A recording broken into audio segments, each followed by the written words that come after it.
me start over. There we go.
Good morning.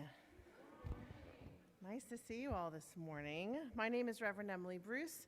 I'm the minister of this congregation, and I want to welcome you all here, whether you're here in the meeting house or joining us up on Zoom. We are glad to have you with us to worship this morning. In a moment, Paula Fisher, who is our worship associate, will lead us in our chalice lighting, but as always, just a few announcements first. Today begins our Stewardship Campaign, our annual campaign to gather your pledges to make the budget for next year. So there was a letter that went out to you in the mail this past week that you should have gotten. And I hope you will all join us for a cottage meeting after coffee hour in the parish house today. There will be food. We'll do a fun little exercise about what this church means to us and what we'd like it to look like in the future. And then we'll have some lunch and we'll talk about the campaign.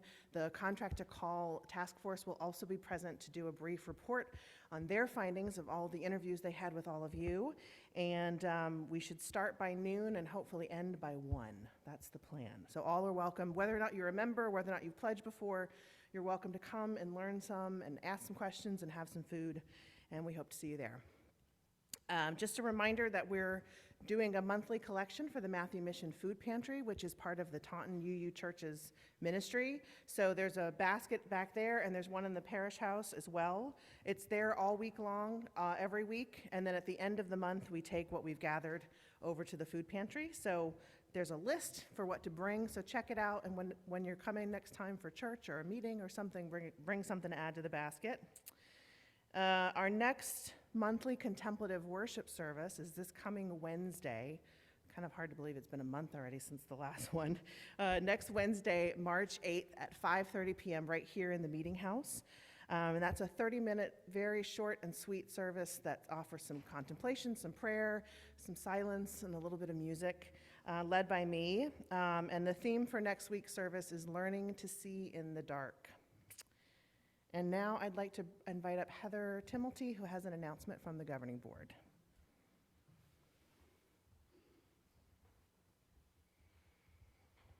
Good morning. I'm Heather Timilty. We've got some exciting things happening. As you probably all heard, on the 19th, we will be voting to call Reverend Emily as our settled minister. There is a voting process that's been established. There are ballots available across the street. Bob Erlinson, I think, has some on him. But also across the street at coffee hour, there will be envelopes. So you're going to vote. You're going to put your vote inside of an envelope that's blank.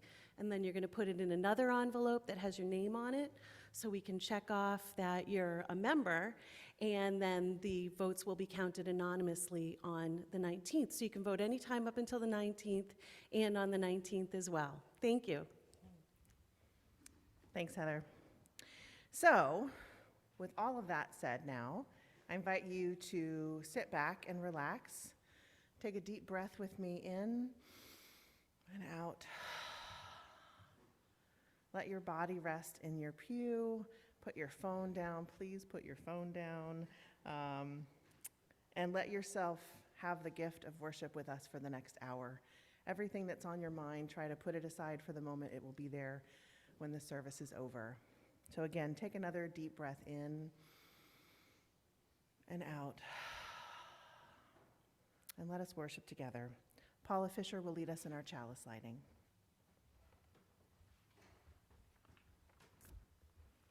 Good morning. My name is Paula Fisher, as has been said 3 times already. Yay, me. Anyway. And I am a member of the music committee, and I have been a member of this church since 1981. This morning, we light our chalice with these words by William Satford. It could happen any time. Tornado, earthquake, Armageddon, it could happen, or sunshine, love, salvation.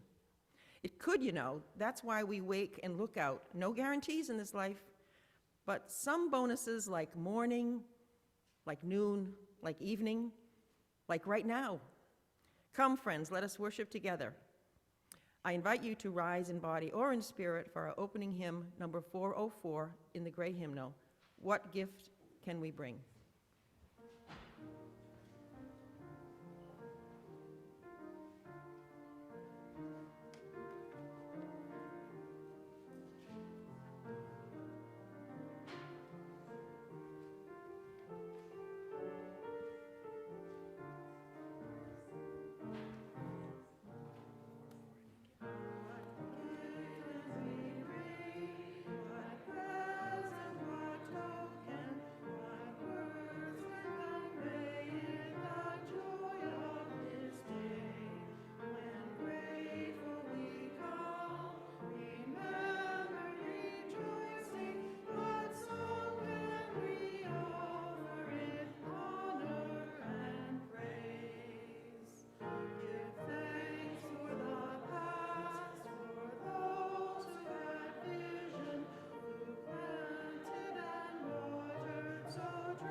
As part of our stewardship campaign, we will be inviting a few members of our congregation to come forward over the next 3 Sundays to share some thoughts about why they give and why they think this congregation is important to them and to the world. And as you can tell, because she's already walking up, Kelly Brotzman is our first speaker. Welcome, Kelly. Hello. The first thing that I knew about this community was that it was important to a man I loved. I knew that it had been a helpful and stabilizing presence in his life during some tumultuous time that he went through several years ago, and prior to that, it was a nurturing and life-giving place as he raised his children and grew his family. So for that reason alone, this community seemed worth investing in. But that's not the whole reason I give to First Parish today. After all, I have managed to marry that man, lock him down for the foreseeable future. So mission accomplished, right? But there's more to it than that. In my own personal history with organized religion, and I don't think I'm alone in this regard, I have suffered some pretty grievous harms from a highly unhealthy form of Christianity.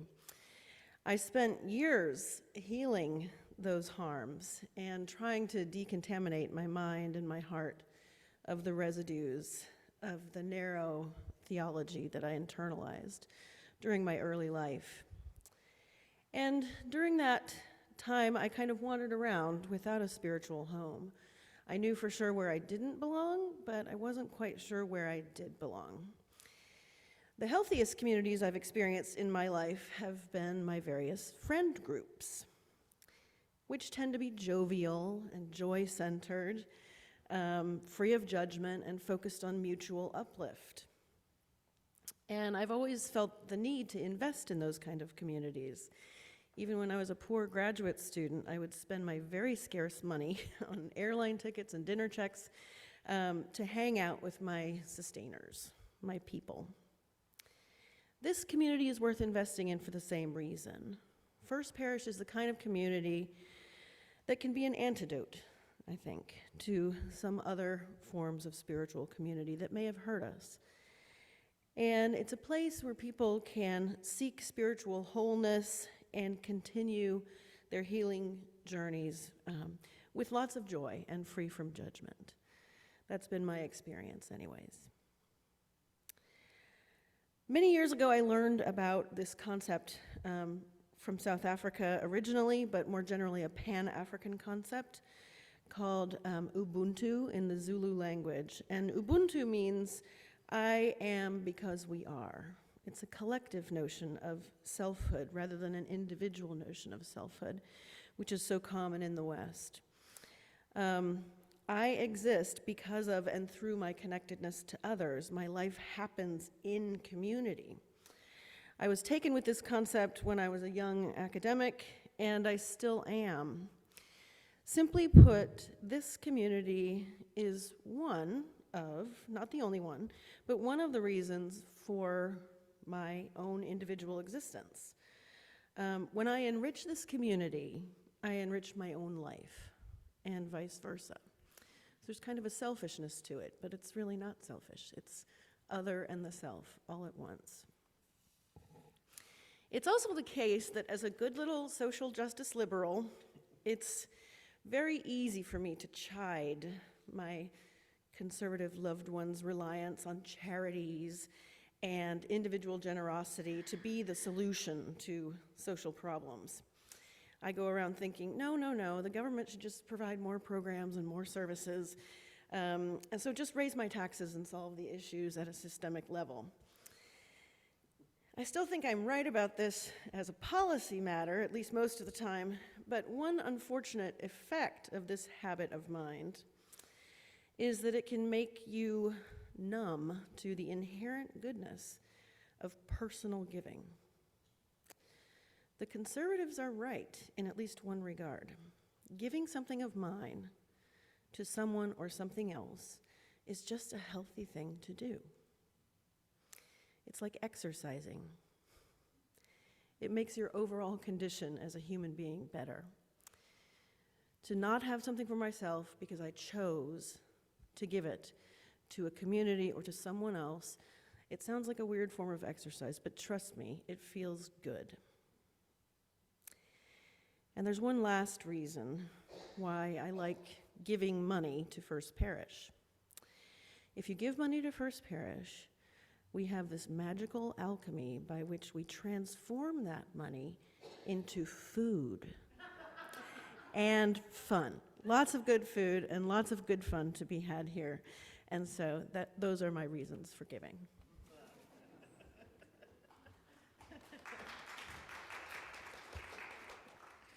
Thank you, Kelly. I could not have said it better myself. Now is the time in our service where we get quiet and make space for prayer and meditation and silence. So to introduce this part of the service, I invite you all to join me in singing May Love Be Your Guide, side 1. There should be a little white card in your pew. We're going to sing side 1 together.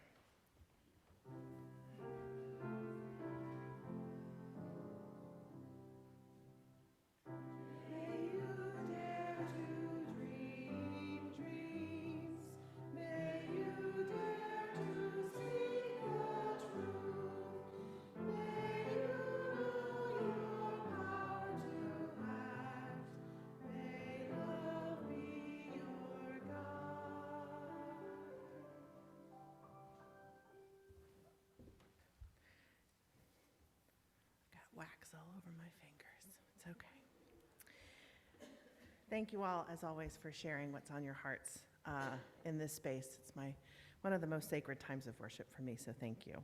And thank you to Pauline. I meant to mention Tom's exhibit before church and I forgot. So, will you please join me now in prayer? God of many names and no name at all, source of light and love and wholeness, hear the joys and concerns and everything in between on our hearts this morning.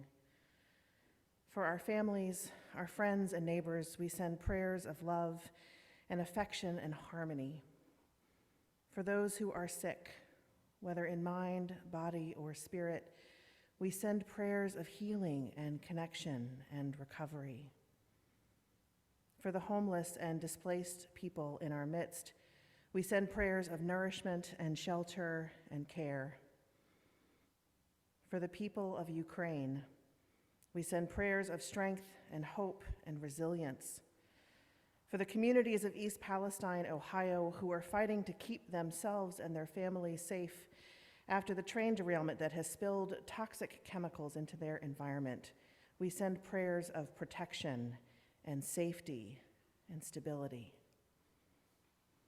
For the drag queens in Tennessee, and all those, especially, most especially, the young LGBTQ kids who seek inspiration and joy and life in their performances, we send prayers of pride and bravery and the power of resistance. For the people of Florida, for those beloveds who are being targeted by so much legislated cruelty, and for those who turn a blind eye to the inhumanity being perpetrated in their midst, we send prayers of lament and anger and courage. For our own hearts, and for the tenderness and frailty that may rest in this space this morning, we send each other prayers of kinship and hope and belonging. For all of these prayers and so many that may be left unspoken, we hold silence in this sacred space. May it be so, and amen. Let us now be still for a few moments together.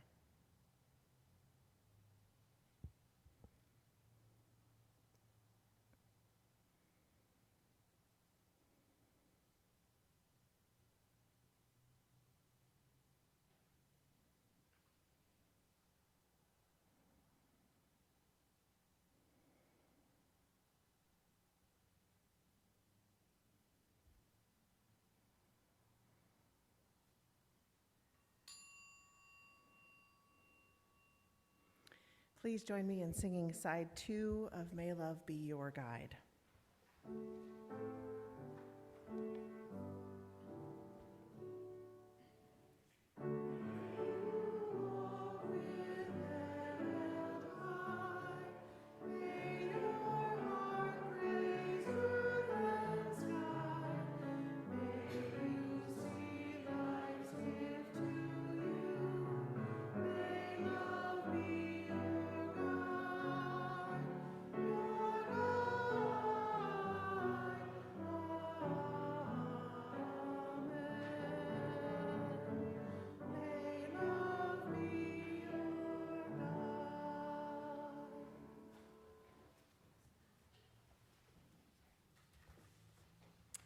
This morning's reading is called On Being Human, written by Martha Nussbaum. To be a good human being is to have a kind of openness to the world, an ability to trust uncertain things beyond your own control.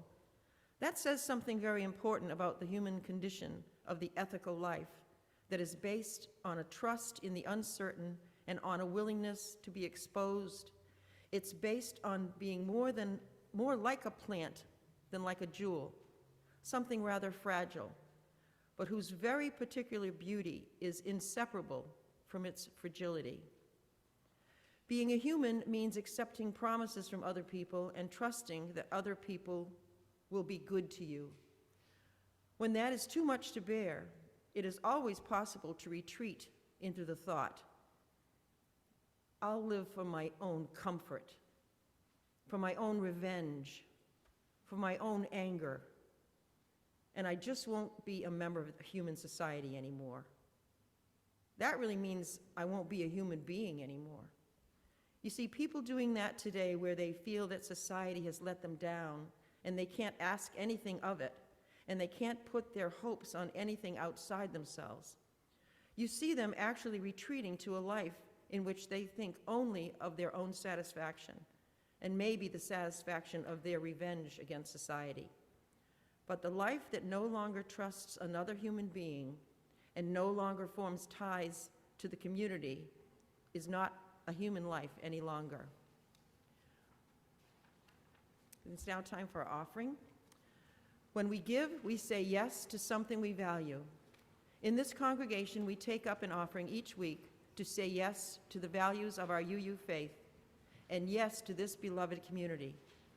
Please give as you are able. Today's offering will be gratefully received. Our offering anthem is Simple Gifts.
Tis the gift to be gentle, tis the gift to be fair, tis the gift to wake and breathe the morning air, and every day to walk in the path we choose.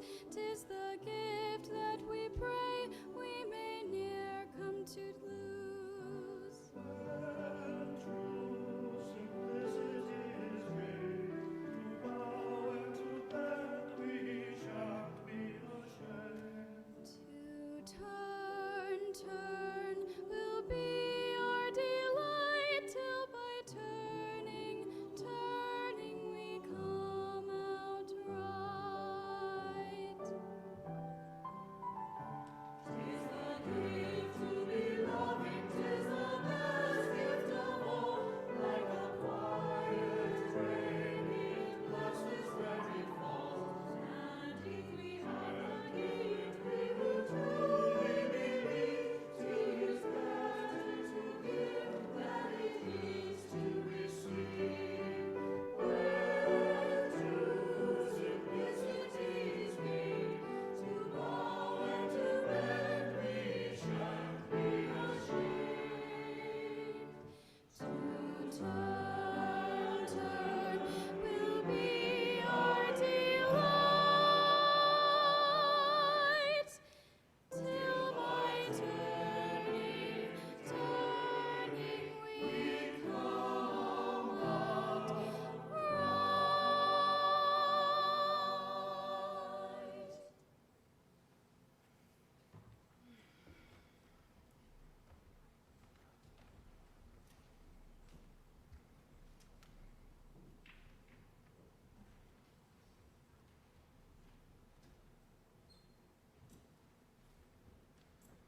Thank you, choir. Thank you so much for such beautiful music.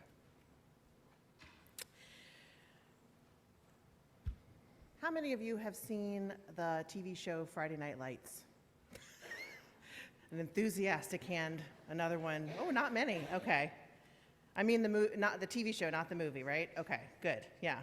If you have, then you likely recognize the title of this sermon right away. Clear eyes, full hearts, can't lose. If you haven't seen it and you don't know what I'm talking about, it's totally okay. You're not going to miss out on the message today.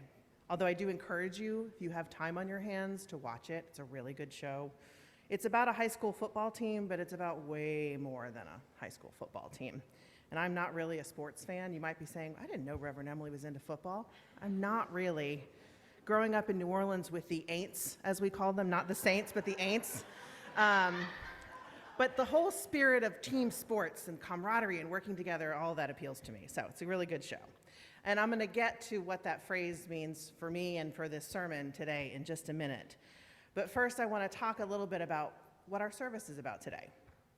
Many of you know or have realized that today is Stewardship Sunday. Today is the day we launch our campaign to ask you all to consider making a pledge of support for the church for next year. And those pledges help us know how much money we have to create the budget for next year.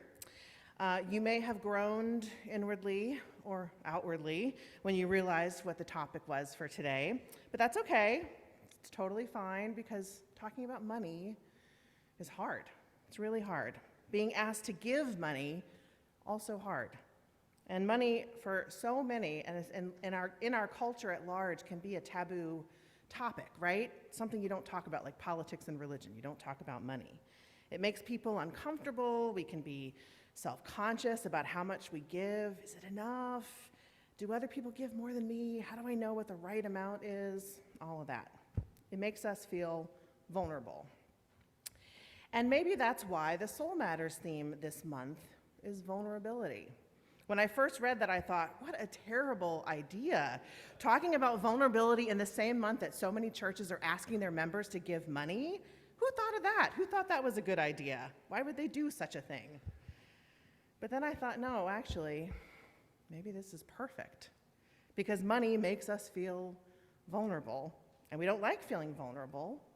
It's hard and it's scary to face the topic of money. It's loaded with expectation and responsibility and often shame. But as with most parts of being human, you really can't escape the hard stuff, no matter how much you want to try. You can avoid, you can quibble, you can change the subject, you can stop listening. But sooner or later, I have learned the only way out of something that makes me feel vulnerable is by going through it. Another layer to this is that we're currently in the season of Lent. And Lent is all about vulnerability. Lent is the 40-day period that precedes Easter and pays reverence to, according to the Bible, the 40 days that Jesus fasted and prayed in the desert before he began his public ministry. So in the Bible story, Jesus' time in the desert is one of temptation.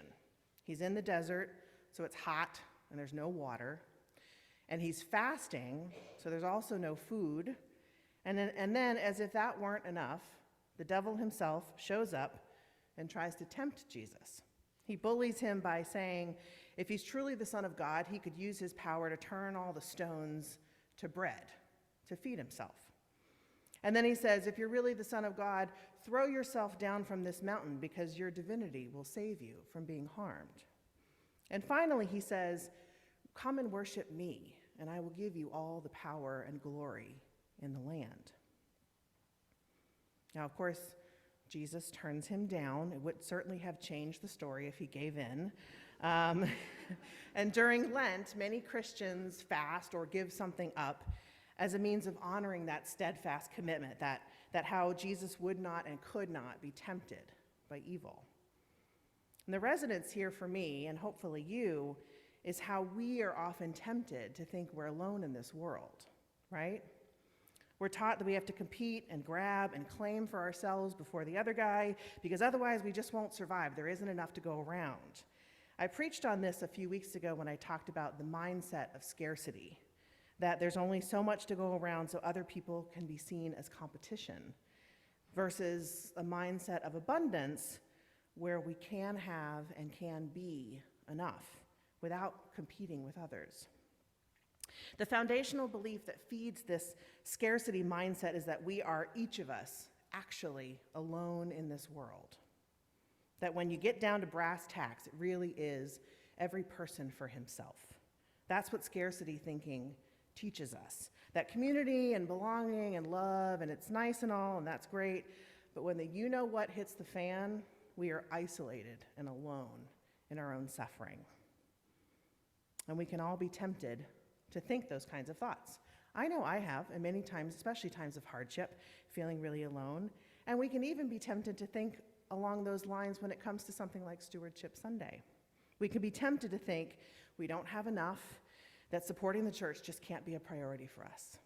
We can be tempted to think that we don't have enough to give the right amount, so we may as well not give anything at all. And spoiler alert, there is no right amount. We can be tempted to think that we need to look out for number one so that someone else will give and the church will be fine without us because someone else will do it. It's amazing how often we ascribe to someone else the things that we don't want to do. And these thoughts can be powerfully tempting. We can convince ourselves that it's okay to throw that pledge card in the recycle bin because we just can't make a commitment right now. Now, huge disclaimer, if you'll allow it, I don't mean to be minimizing the real concerns that we all have about money. We all have bills to pay, we all have debt, we're trying to pay off mortgages, car payments, we have tuition payments, we've got healthcare issues to worry about, and there's so much more. So I pray that you're not sitting there thinking that I am saying those things aren't important, because they absolutely are. What I'm trying to get at is that giving into the temptation of the thinking that we can't give enough, so we just shouldn't try, that someone else will do it, it separates us. It disconnects us from community. It makes us isolated, which, if you haven't noticed, is the exact opposite of what church is all about in the first place. It's what Paula said in the reading this morning. Martha Nussbaum describes people feeling today that they can't put their hopes on anything outside themselves, so they retreat into a life that serves their own satisfaction. And she ends that by saying, quote, "A life that no longer forms ties to the community is not a human life any longer." This church is important to all of us. Yes, it's important to me. This church that helps us live our values, this church that helps support our becoming the people we want to be, this church that ensures we don't feel alone, that we can continue to resist the temptations of scarcity and isolation. And the thing is, this church needs all of us to continue to thrive. This important part is not what you give. The important part is that you give. Whatever the amount is largely irrelevant. What's important is that you make a commitment, that you're in, that you're strengthening those ties with your presence and your support. And here's where the football phrase comes back in. Clear eyes, full hearts can't lose. In the show, this phrase is spoken by Coach Taylor to his team, the Dillon Panthers, before every game. Now, the show itself went off the air literally 12 years ago, but you can still hear that phrase echoing through pop culture and on social media and in conversation. It was actually repeated to me by a friend a couple days ago, and it just got stuck in my head, so I finally decided to put it into our sermon today. And it became the anchor of this sermon. Clear eyes, full hearts, can't lose. Because if we make a commitment to this church with clear eyes, we are making a conscious choice. We are saying, yes, I belong here. Yes, I am not alone. Yes, I am loved and I am worthy and I am tethered to this community of people.